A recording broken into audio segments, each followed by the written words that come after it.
I had no idea what to expect when I was called into that meeting. My day had been just like any other busy, full of reports, meetings, and tasks I'd done 1,000 times before. It wasn't unusual for the CFO to want to have a chat now. But this time was different. This time, when the secretary called me and said the CFO needs to see you, my stomach twisted in a way it never had before. I walked into his office, my mind still focused on the work at hand.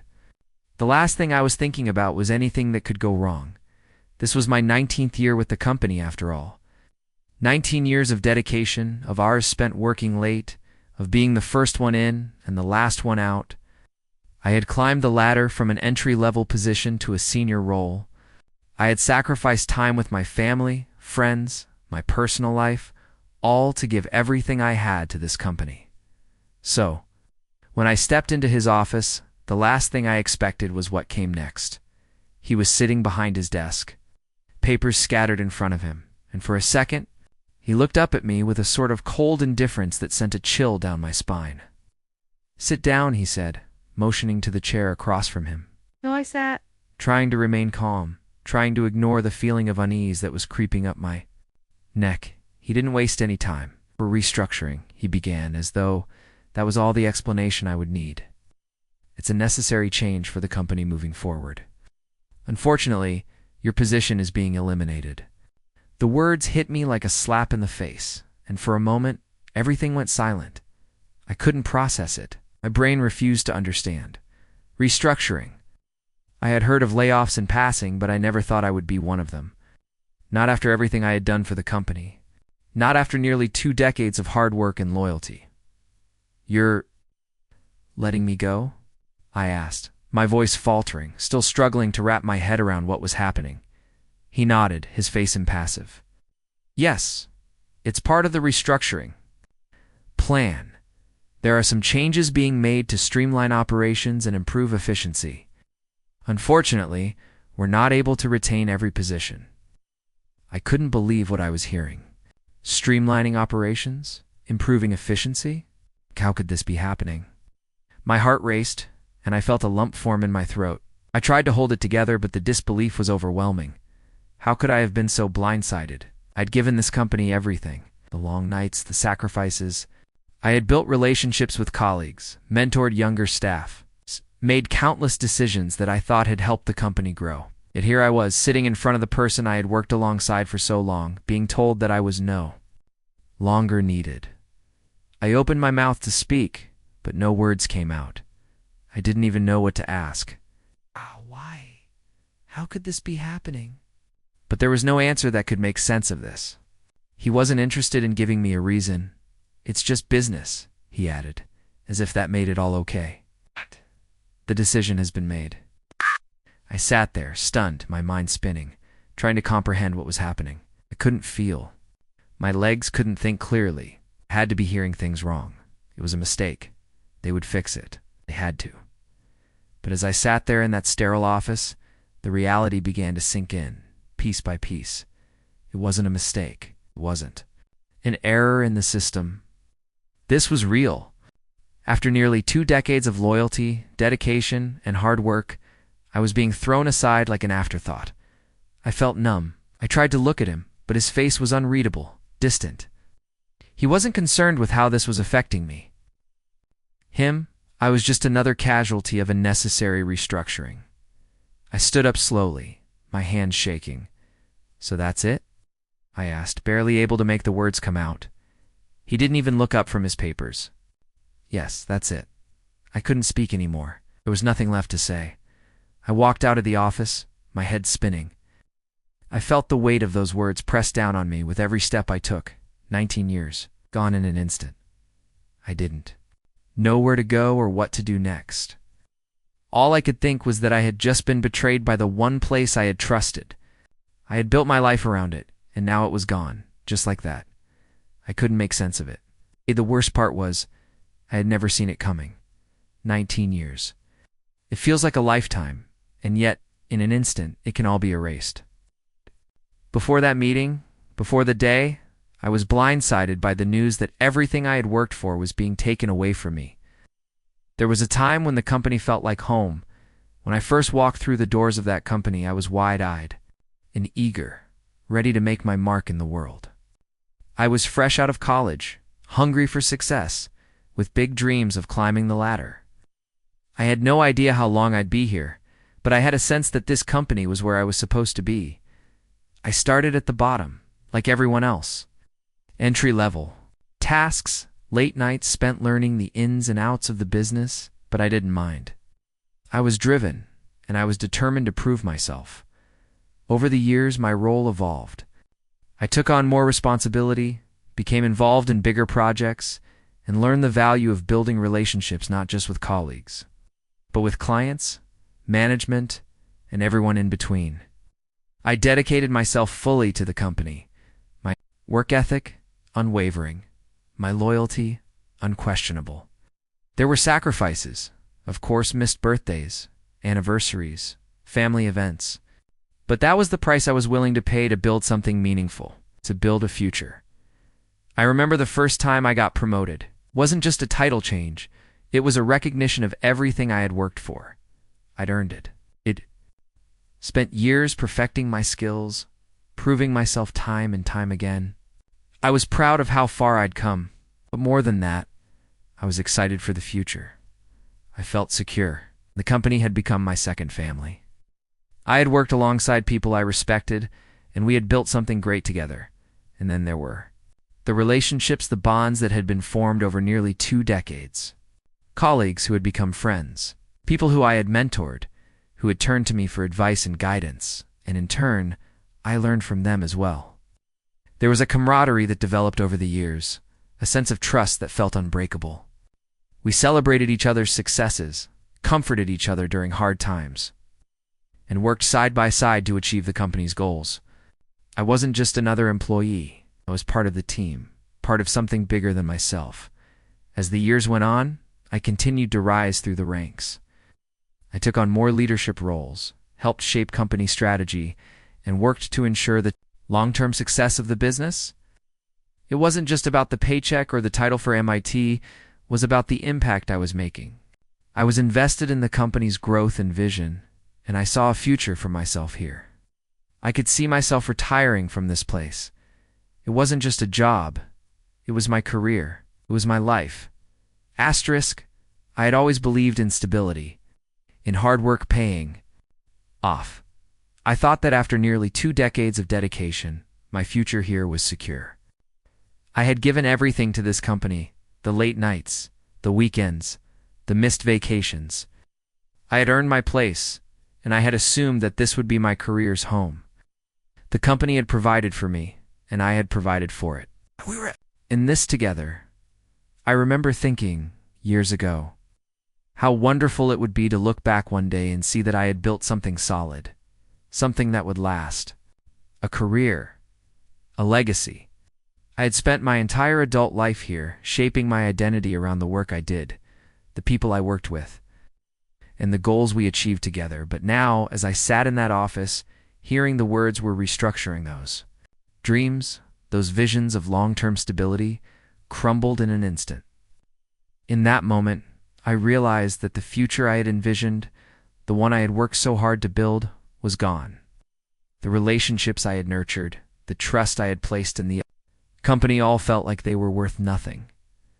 Asterisk, I had believed in the security of this place. I had believed that loyalty mattered. But now, everything I had built, everything I had worked for, felt meaningless.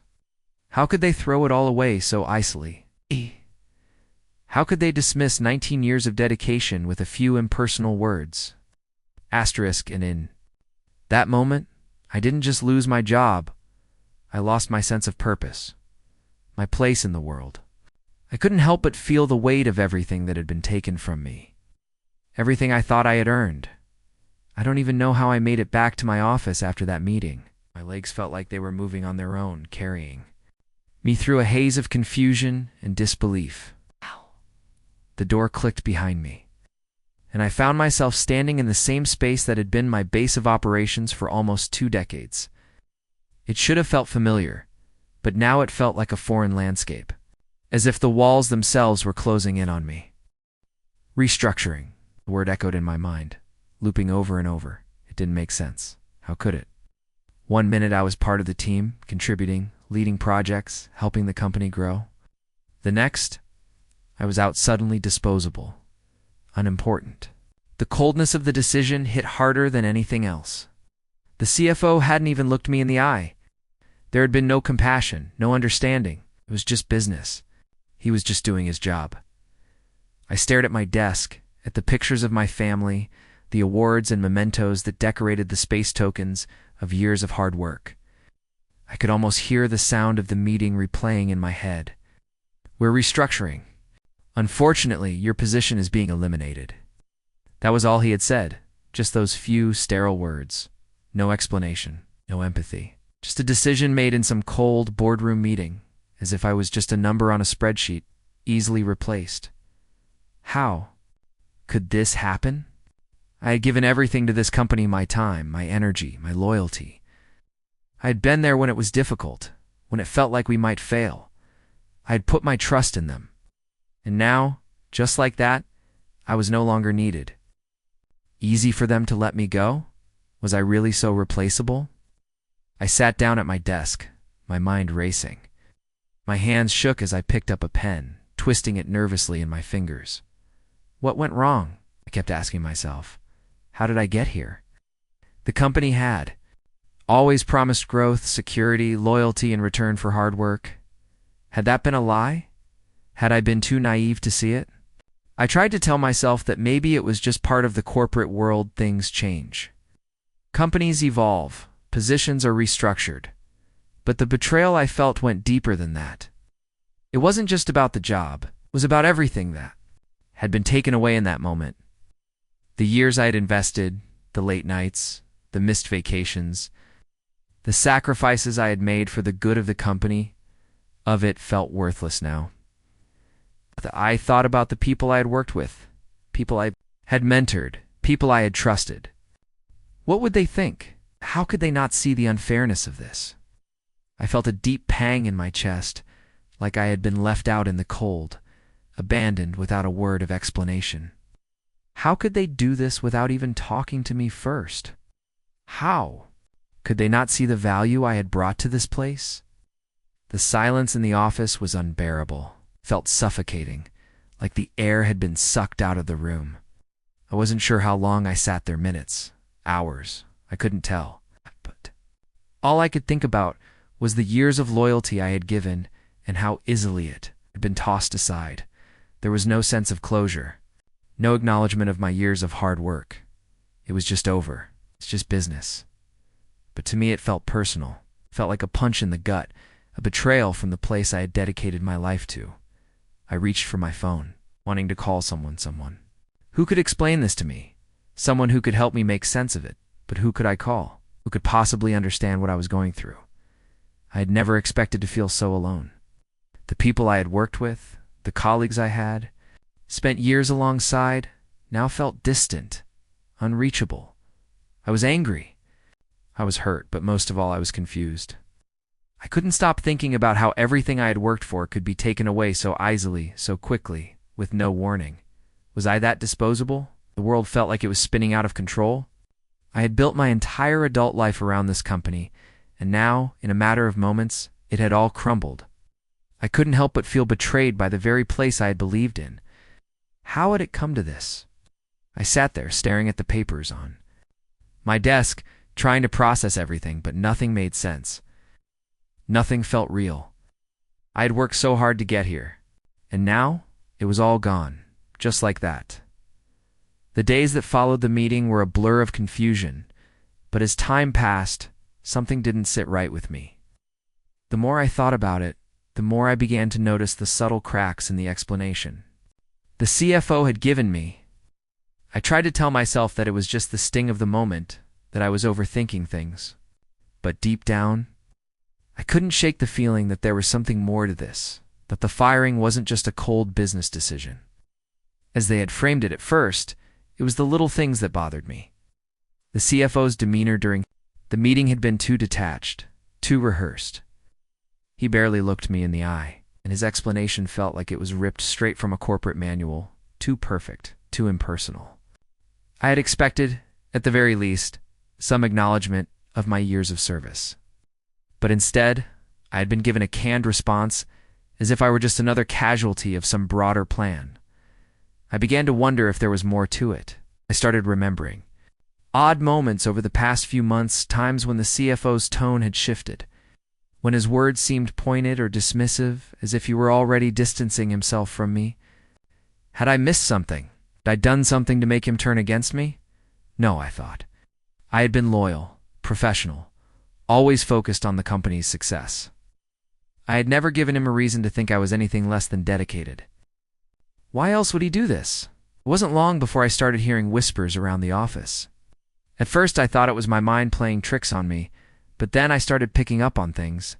Quiet conversations that stopped when I walked into the break room.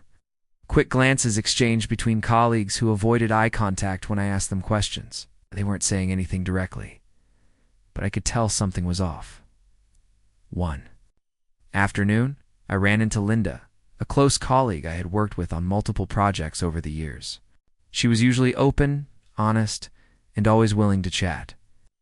But when I asked her about the restructuring, her face immediately flushed, and she quickly looked down. It's been tough, she said. But her words trailed off, and there was something in her eyes that didn't match her tone. She was hiding something, and I could sense it. Later that day, overheard a conversation between two other colleagues, Mark and Sarah, just outside my office. They were speaking in hushed tones, but I caught snippets. Sarah said something like, "I heard the CFO's had it out for him for a while now," followed by a quick, almost nervous laugh. Mark didn't respond, but his silence spoke volumes. It was enough to send a chill down my spine. Had they known something I didn't? Is there a reason for all this? I couldn't ignore the nagging feeling anymore.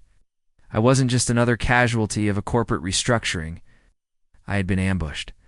Someone had made a decision about me without so much as a word of warning, and that decision had nothing to do with business. It was personal. It had to be. I thought back to moments I had brushed off before, times when the CFO had seemed strangely distant. He had made little comments here and there, sometimes about my approach to certain projects, sometimes about my leadership style. Nothing overtly negative, but I began to realize that maybe they weren't just casual remarks. Maybe they were subtle signals that he had been dissatisfied with me long before this restructuring announcement. I started asking around, subtly of course. I couldn't let on that I suspected anything, but the more I probed, the more I found out. It seemed that the CFO had been on a mission to make changes, to bring in new blood, to shift the direction of the company.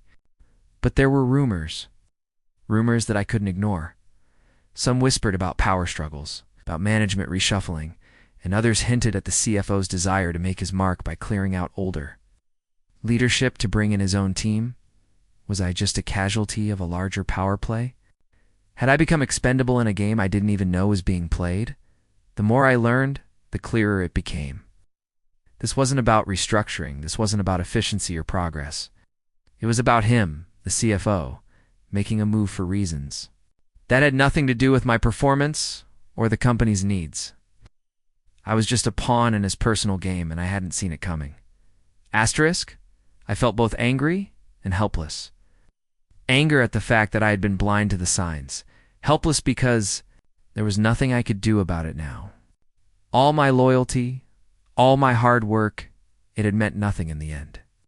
I had been played, and I hadn't even known the game was on.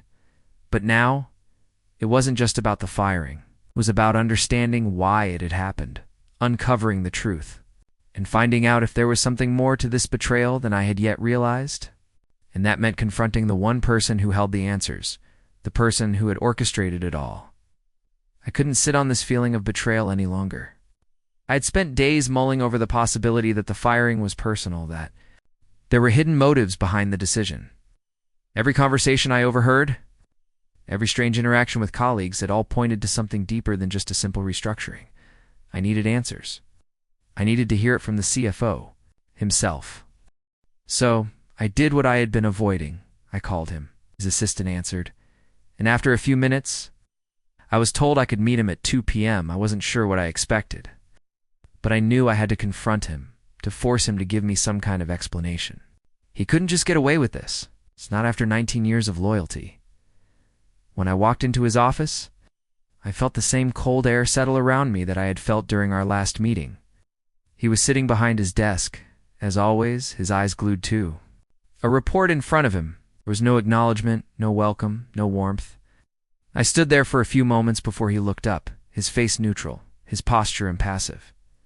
"Take a seat," he said, as if we were having a casual chat about quarterly results, not about the end of my career. I sat down, trying to keep my voice steady, trying to hold on to the little bit of dignity I had left. "I need to understand," I began, keeping my tone calm but firm. "You fired me. I've worked here for almost 2 decades, and you fired me without even a real explanation. I deserve to know why. What was the real reason behind this? The restructuring? Or is there something more to it?" He shifted in his chair, leaning back slightly as if the question was too trivial to take seriously. "You know how it works. Companies change. Priorities shift. We had to make cuts where we could.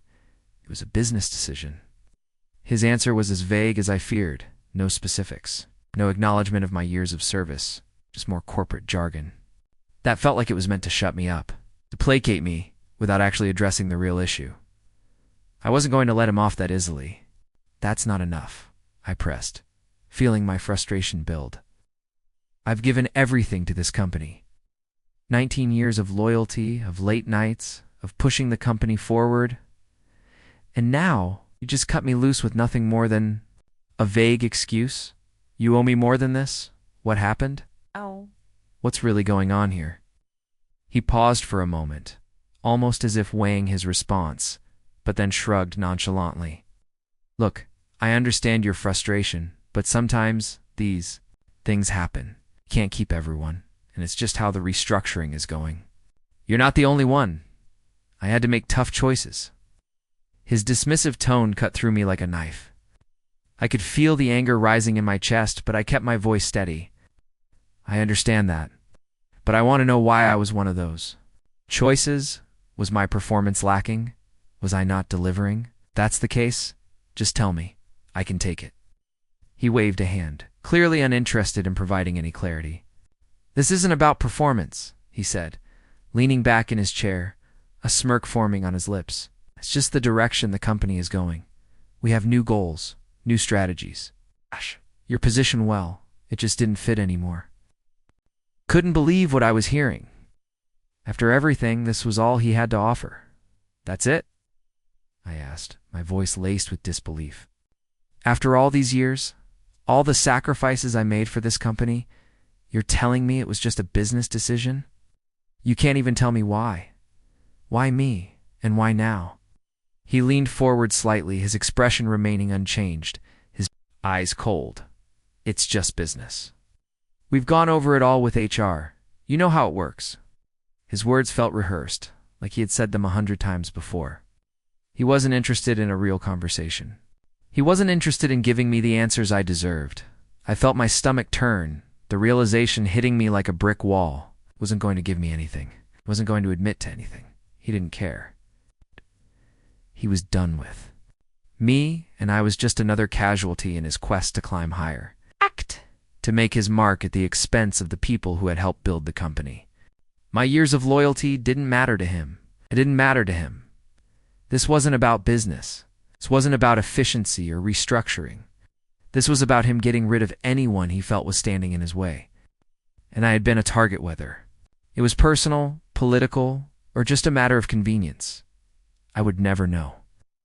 But in that moment, it didn't matter. I stood up, my hands shaking slightly as I collected my thoughts. "I guess that's all I need to know," I said quietly, my voice betraying the hurt I was feeling. I wasn't going to beg for answers from someone who had already made up his mind about me. He wasn't going to change, and I had to accept that. He nodded dismissively. "Good, I'm glad we could clear this up," but nothing was clear.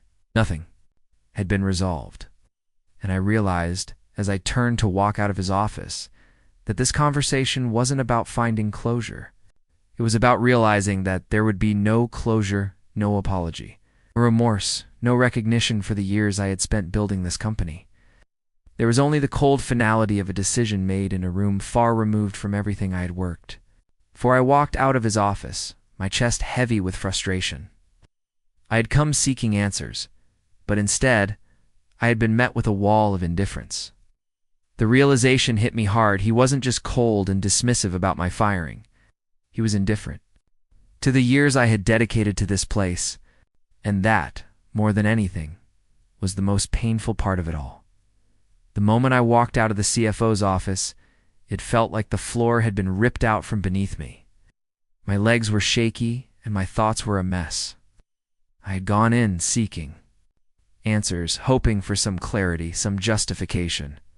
But instead I had been met with cold indifference, vague corporate jargon, and a sense of dismissal that stung more than anything else. As I walked down the hallway, I felt this strange numbness settle over me. It was like I was floating, disconnected from everything. The offices I had passed 1,000 times before, the faces of the colleagues I had worked alongside, they all seemed so distant now. This wasn't just about losing a job anymore. It was about losing my place in a world I had built for myself over the past 19 years. I had poured so much into this company. I had given it everything I had. Long hours, countless sacrifices. Weekends and holidays spent working while my family carried on without me. I had built my identity around this place. I was proud of what I had accomplished here, proud of the impact I had made, but now it felt like it had all been for nothing. The sense of betrayal was suffocating. In one cold, emotionless meeting, it felt like everything I had worked for had been reduced to a few words on a piece of paper. I had given nearly 2 decades of my life to this company, and now it was gone. Not just my job, but my purpose, my sense of value. I didn't know how to process it. There was no warning, no recognition of my years of loyalty. Well, thank you for my contributions. Just restructuring. Couldn't wrap my head around it. Restructuring. The term itself felt so impersonal, so dismissive, as if I was just a casualty of something bigger, a cog that had been swapped out with no second thought. I sat in my car for what felt like hours after I left the office, staring blankly at the steering wheel, the weight of it all pressing down on me. What had I done wrong? What had changed? I had given everything to this company, and in return, it had discarded me without a second glance. I kept asking myself, was I not good enough? I had poured my heart and soul into my work. I had invested so much of myself into the company's success, and in the end, it didn't matter. It wasn't about my performance. It wasn't about my dedication. It was just a decision. It's a business move made without any regard for the human cost. And that's what hurt the most, the realization that I had been discarded. Not as a valuable employee, not as someone who had contributed to the company's success, but as someone who could be easily replaced. I was nothing more than a number, a line item on a budget sheet. Asterisk, I tried to reach out to some of my colleagues, but they were all busy, and I couldn't bring myself to ask for sympathy or advice. I didn't want to hear any empty words of comfort. I didn't want to be told that things would be okay or that a new opportunity would come along. I didn't want to hear that this was just part of the corporate world, that it was nothing personal. I needed more than that. I needed someone to understand how deeply this hurt, how much of myself I had invested, only to be tossed aside with nothing but a business decision. Asterisk, the truth was, I felt like I had lost more than just a job. I'd lost my trust in the system I had worked so hard to be a part of. I'd lost my identity, so much of who I was had been tied up in the work I did, the role I played in the company, and now that role was gone. I felt like I was floundering, unsure of who I was outside. Of this life I had built, asterisk, I had also lost my sense of purpose. For years, my days had revolved around meetings, projects, deadlines. Everything I did was for the company. And now, with all of that stripped away, I had no idea what to do with myself. I didn't know where I fit anymore. I felt lost, like I was adrift in a sea of confusion. Asterisk, I sat in the car for hours, trying to come to terms with it all, but the truth was, I didn't know how to process any of it. My world had been turned upside down in a matter of minutes, and I was still reeling from the shock. I couldn't figure out how to move forward, how to reconcile the years of dedication and loyalty I had given with the cold indifference I had been shown. I thought about the future, but it felt impossible to see one right now. All I could see was this gaping hole in my life where everything used to be, and I had no idea how to fill it.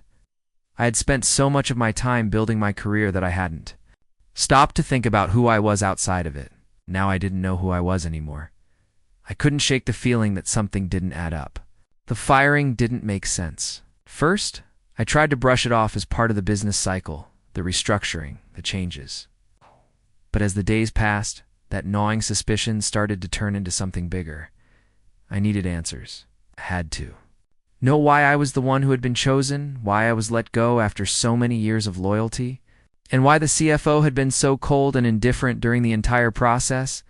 I knew the CFO was a key figure in the company, a powerful man who made decisions that affected the entire workforce. But there had to be more to this. A business decision. A restructuring. Those were just terms used to hide something deeper. And I was determined to uncover what that something was.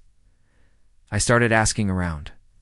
Quietly, without drawing too much attention. It wasn't easy, especially since I was no longer part of the company, but I had friends, colleagues who were still there, and they knew me well enough to give me the pieces I needed. At first, it was just whispers, little things that didn't seem to add up. People would mention how the CFO's behavior had been different lately, how he seemed to be in a hurry to make changes, to bring in his own team. There were rumors of tensions in the management team, of a power struggle I hadn't known about. Some said he had always been eager to push certain people out, those who had been with the company for years, placing them with newer faces who were more aligned with his vision. But then I heard something that made my blood run cold. A former colleague, Jim, mentioned something casually over lunch, like it was nothing. "You know, the CFO had a thing against you for a while, right? Ever since that board meeting last year, he's been looking for an excuse to make changes. You weren't really in his plans." I froze, my fork halfway to my mouth. "What do you mean, what board meeting?" Jim hesitated for a moment, looking around, making sure no one was listening. "It was when you were in charge of that big project for the expansion. Oh, the one that brought in the major clients, apparently. You didn't play ball the way he wanted you to. He was pissed about something. Maybe it was the way you handled some of the negotiations. I don't know. But ever since then, it was like he had it out for you." Felt a knot form in my stomach. The realization was starting to set in. This wasn't just a corporate decision. This wasn't about performance. This wasn't about business at all. It was about personal reasons, about the CFO making moves behind the scenes, targeting the people who weren't in line with his vision. I couldn't believe it. Was this really happening? I'd spent years working my ass off for this company, building relationships, securing deals, growing the business. And now I was hearing that the whole time, the CFO had been playing a game behind my back, trying to push me out, trying to get rid of me because I didn't meet his personal agenda. Decided to dig deeper. I reached out to another colleague, Sarah, who had always been close to the higher-ups. After a bit of prodding, she told me something that confirmed my worst fears. I overheard him in the break room once, talking about how he wanted to shake things up, she said, voice low. He mentioned how people who had been around for too long weren't his priority. You know, the ones who had too much history, and you were one of those people? I sat back, trying to process it all. This wasn't just about restructuring. This wasn't about the company needing to evolve. This was about him, the CFO, executing a personal vendetta, using his power to eliminate anyone who threatened his control, anyone who didn't fit into the new world he was building for himself. I couldn't help but feel a mix of shock and a strange sense of validation. Shock, because the truth was uglier than I had imagined. But validation, because now I knew I wasn't just let go for being expendable in a restructuring. I had been targeted. The realization hit me hard. The weight of betrayal was heavier. Now that I knew the truth, I wasn't just a casualty of some corporate shift. I was a casualty of a power struggle that had nothing to do with my performance or dedication. I was pushed out because the CFO had his own agenda, and I was standing in the way.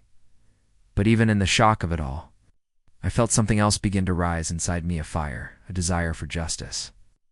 I had been treated unfairly, but now I knew the reason. I had the truth, and it was the most important weapon I could wield. I had been ambushed. Blindsided, but I wasn't going to let it end like this. I wasn't going to be the victim in this story. This wasn't just about getting fired anymore. This was about exposing what had been done to me, what I had been subjected to. And I was going to make sure it didn't go unnoticed. The days following, the discovery felt like a blur, each one blending into the next, each one heavier than the last. I tried to move forward, to do something, anything, that would take my mind off the betrayal that had just shattered my world.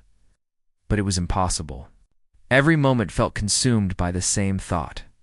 Why me? I had thought I knew the world I had built around myself. I thought I had worked hard enough to make a place for myself secure, trusted, and important. But now, everything felt uncertain. The company, the career, the friends I had made, all of it felt like it had been pulled from beneath me. Without warning, the betrayal stung more than I had expected. It wasn't just the firing. It was the realization that everything I had built had been an illusion. Something that could be taken away in an instant. And the worst part, the person responsible, the one who had orchestrated it all, didn't care. There was no apology, no acknowledgement of the years I had dedicated. Nothing but the cold finality of a decision made in a boardroom that had nothing to do with my worth or my contributions. I spent a lot of time alone in those early days, struggling to understand what had happened and why it had happened to me. I couldn't talk to anyone at the company. The relationships I had nurtured for so long suddenly felt distant, tainted by the events that had unfolded. My friends and colleagues, who once shared so much of my professional life, now seemed like strangers I couldn't bring myself to reach out to them, not because I didn't want to, but because I didn't know how to explain what had happened. How could I tell them I had been pushed out of my job due to a personal vendetta? That my career had been destroyed by a man whose ambitions were greater than the loyalty I had given? I felt isolated. Not just from the company, but from the life I had known. I had invested so much of myself in that place, in that role, that without it, I felt like I had no purpose. I didn't know who I was anymore. I wasn't just an employee anymore. I wasn't the person I had been. I was lost, adrift, trying to piece together the person I used to be. But every piece felt out of place. I looked at my phone, at the messages I hadn't returned, at the emails still sitting in my inbox. There was no longer the rush to respond, the need to stay connected, the drive to get the job done. Without my career, who was I? Without the validation of a job well done, the recognition for years of service, what did my life even mean? I tried to go through the motions, to put on a brave face, and act like everything would be okay. I updated my resume, started searching for new job opportunities, but nothing felt real. How could it? The world I had been a part of had crumbled, and I had no idea how to rebuild it. Every application, every interview felt hollow. I wasn't just searching for a job. I was searching for myself. I spent long nights lying awake, staring at the ceiling, replaying the events over and over in my mind.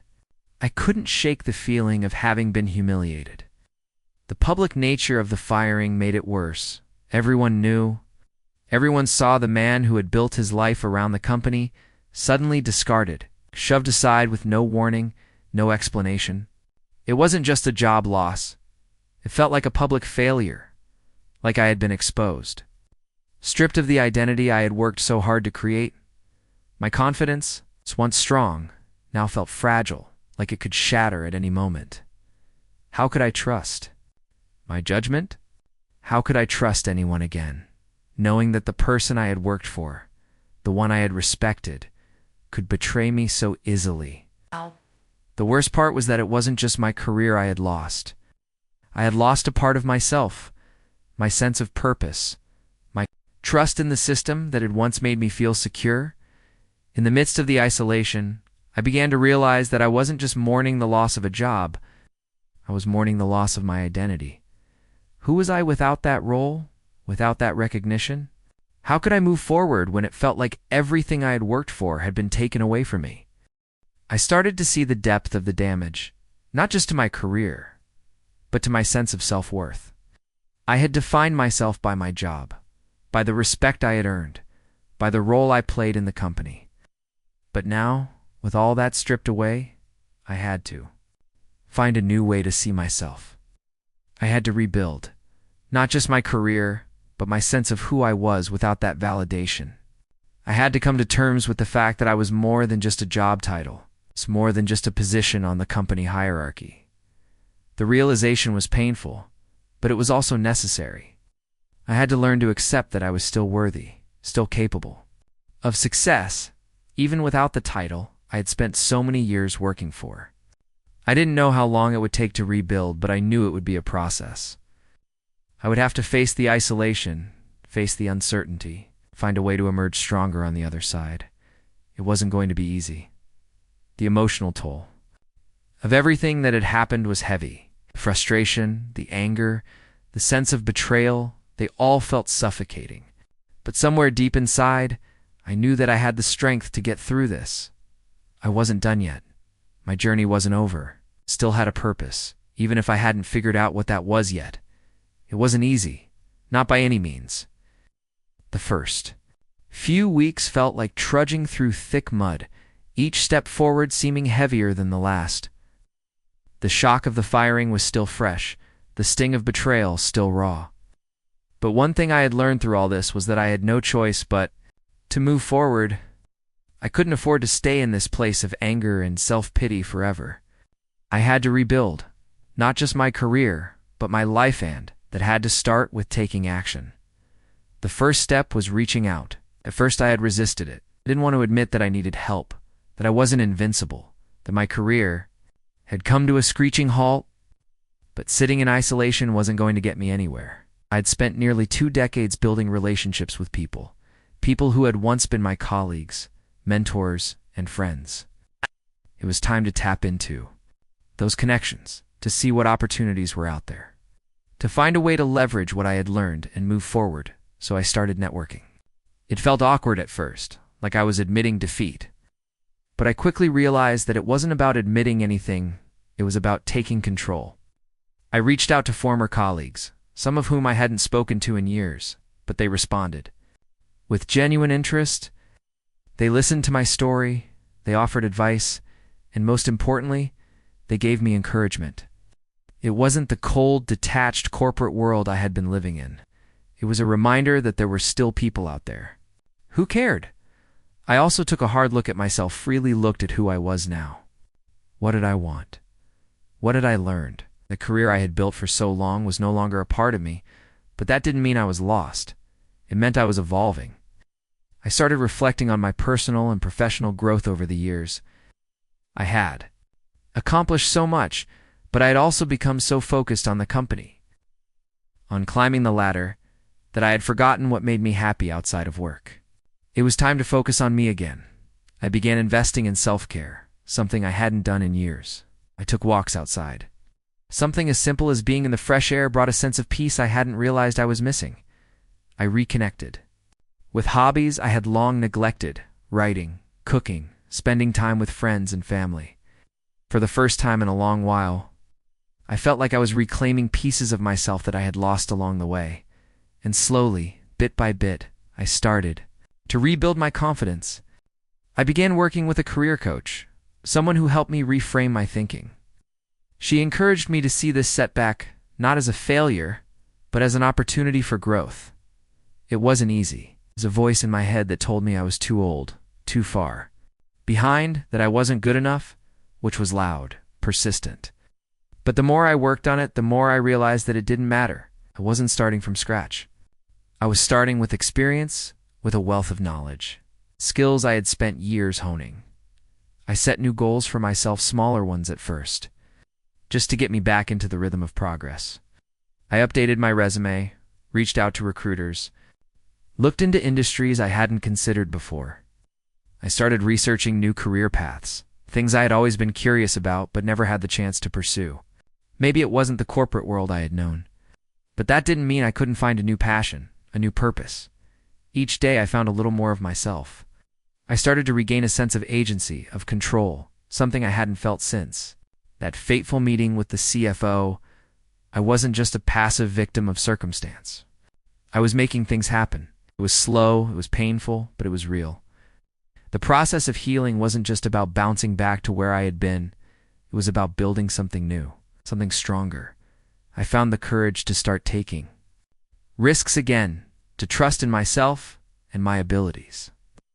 I didn't know where this journey would take me, but I knew one thing for sure. I wasn't going to let the betrayal define me. I wasn't going to let it be the end of my story. It was just another chapter. I was the one who got to decide how it ended. The first few calls with recruiters felt awkward, but they turned into meetings. Slowly, opportunities began to emerge. Some were in the same field, others in areas I had never considered before. It wasn't just about finding a job. It was about finding something that aligned with who I was now. With the lessons I had learned along the way, I began to feel excited again. Maybe the corporate world wasn't my future, or maybe it was. But what mattered was that I was moving forward, that I was open to new possibilities.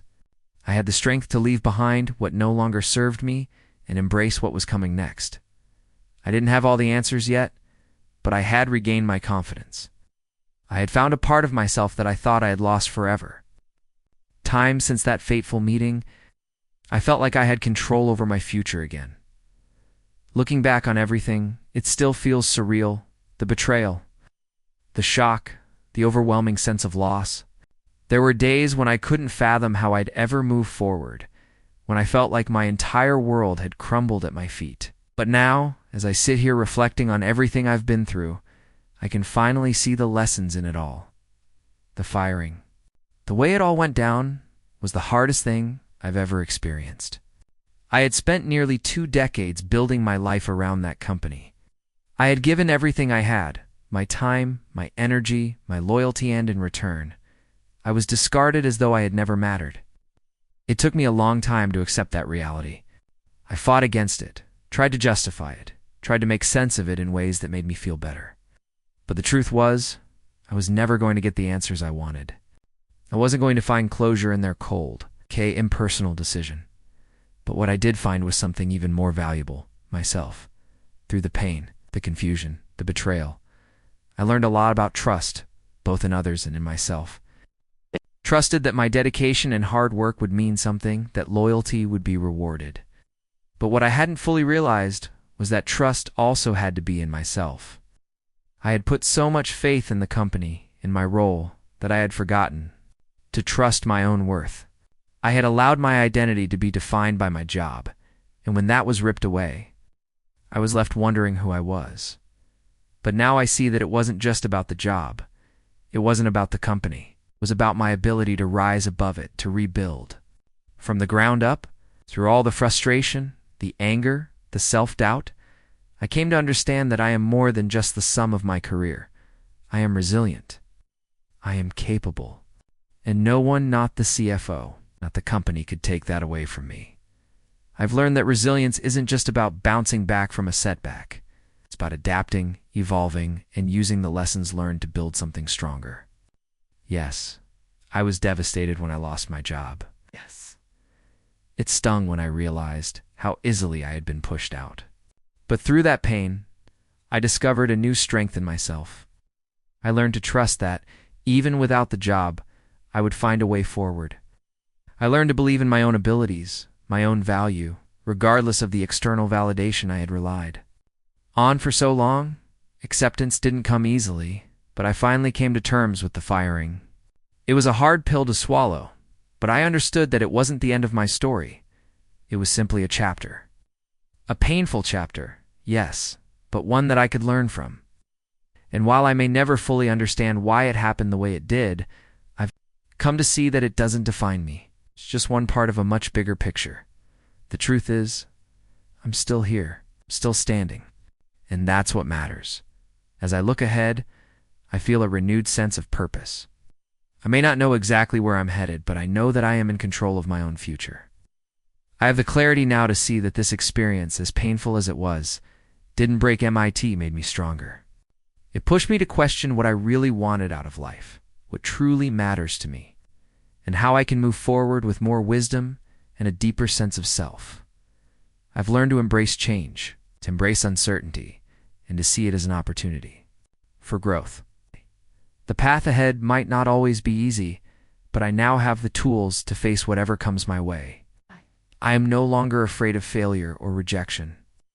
I know that every setback is an opportunity to grow, to learn, and to become a better version of myself. The future is full of possibilities. I've found new clarity in what I want and need in my career and my personal life. I'm open to new opportunities, new experiences, and new challenges. I'm not defined by what was taken from me. I'm defined by what I choose to do with what I have left. And what I have left is strength, resilience, the knowledge that I am capable of so much more than I ever thought possible. So as I move forward, I carry with me the lessons I've learned. That trust must begin with myself, that my value isn't determined by a job or a title, that the journey doesn't end just because the road I was on changed. The future is wide open, and I'm ready to take it on with everything I have. May not have expected this chapter, but I'm embracing it. And I'm embracing the future with clarity, strength, and a renewed sense of purpose.